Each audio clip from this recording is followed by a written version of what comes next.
यमराज का रूप समय के साथ बदलता गया है और उनका चित्रण प्राचीन हिंदू धर्म ग्रंथों, पुराणों, लोक कथाओं, कला और साहित्य में भी विभिन्न रूपों में देखने को मिलता है।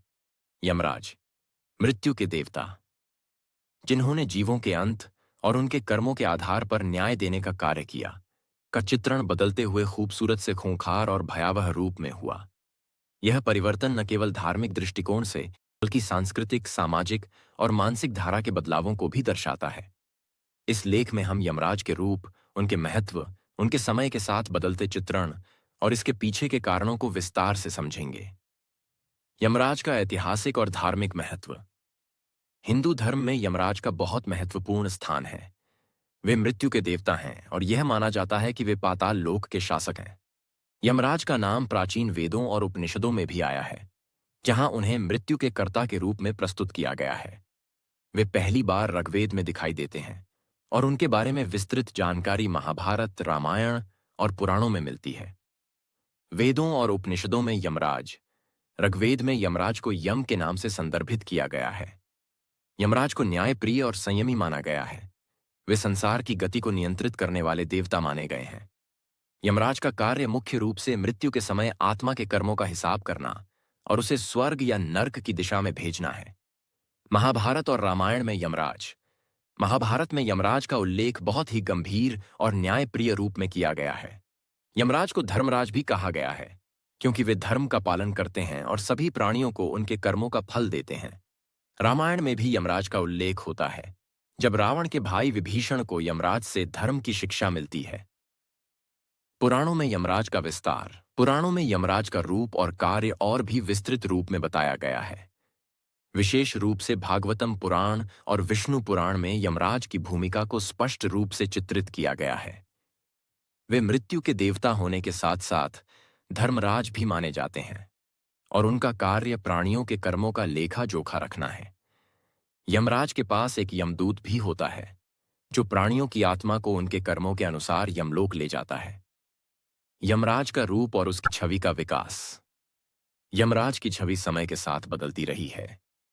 प्रारंभ में उनका चित्रण अधिक शालीन और सम्मानजनक था, लेकिन जैसे जैसे समय बीतता गया, उनका रूप अधिक भयावह और खौनाकारी होता गया। इस परिवर्तन के कई कारण हो सकते हैं। मृत्यु के डर का प्रतीक। मृत्यु एक स्वाभाविक और अनिवार्य घटना है, जो हर जीव के जीवन का हिस्सा होती है। हालांकि मृत्यु से संबंधित विचार और डर लगभग सभी संस्कृतियों में समान होते हैं, लेकिन हिंदू धर्म में मृत्यु को एक न्यायपूर्ण प्रक्रिया के रूप में प्रस्तुत किया गया है, जिसमें यमराज का महत्वपूर्ण भूमिका होती है। प्रारंभ में यमराज का रूप एक दयालु और न्यायप्रिय देवता के रूप में चित्रित किया गया, लेकिन समय के साथ उनके रूप में भयावहता और कड़कता बढ़ी। यह बदलाव समाज में मृत्यु के प्रति डर और भय के बढ़ने के कारण हुआ, जिससे यमराज को और भी अधिक भयावह रूप में प्रस्तुत किया गया। न्याय और कर्म का प्रतीक। यमराज को न्याय का देवता माना जाता है। वे यह सुनिश्चित करते हैं कि किसी भी जीव के कर्मों के अनुसार उसे उसका फल मिले। यमराज का यह कर्तव्य उन्हें सख्त और निडर रूप में प्रस्तुत करता है। इस कारण उनका रूप धीरे धीरे सख्त और डरावना होता गया, ताकि लोग अपने कर्मों के प्रति जिम्मेदार महसूस करें और मृत्यु को एक अनिवार्य और अपरिहार्य घटना के रूप में स्वीकार करें। लोक कथाएं और धार्मिक परंपराएं। हिंदू धर्म में बहुत सी लोक कथाएं प्रचलित हैं, जिनमें यमराज को एक खौनाकारी रूप में दर्शाया गया है। इन कथाओं में यमराज को अक्सर डराने और डर उत्पन्न करने के रूप में चित्रित किया गया है। यमराज के साथ उनके यमदूत भी होते हैं, जिन्हें भयावह रूप में प्रस्तुत किया जाता है। लोक कथाएं और धार्मिक परंपराएं समय के साथ बदलती गईं और इनके माध्यम से यमराज का रूप और भी खौनाकारी हो गया। कला और साहित्य में बदलाव। मध्यकालीन भारतीय कला और साहित्य में भी यमराज का चित्रण भयावह रूप में किया गया। चित्रकला और मूर्तिकला में यमराज को अक्सर काले रंग के चेहरे और कटा हुआ डरावना रूप में प्रस्तुत किया जाता था।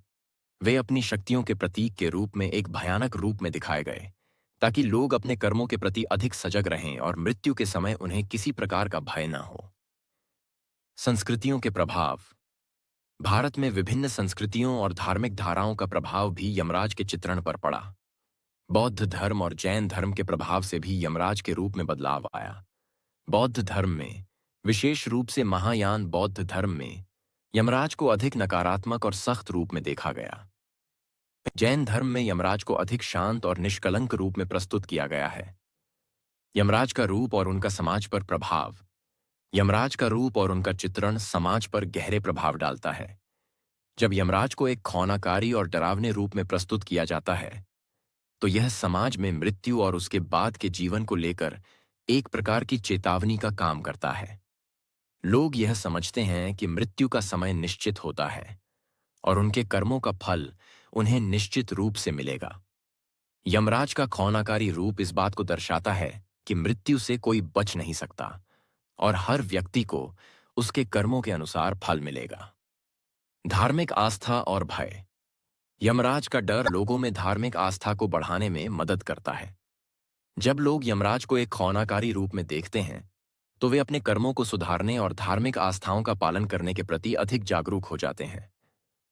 कर्म और फल का सिद्धांत। यमराज के रूप में बदलाव ने कर्म और फल के सिद्धांत को और मजबूत किया। यह दिखाता है कि हर व्यक्ति को उसके कर्मों का फल जरूर मिलता है और यह कर्मों के आधार पर स्वर्ग या नरक में भेजा जाता है। मृत्यु को समझने की प्रक्रिया। यमराज का भयावह रूप मृत्यु को एक वास्तविक और अनिवार्य घटना के रूप में प्रस्तुत करता है।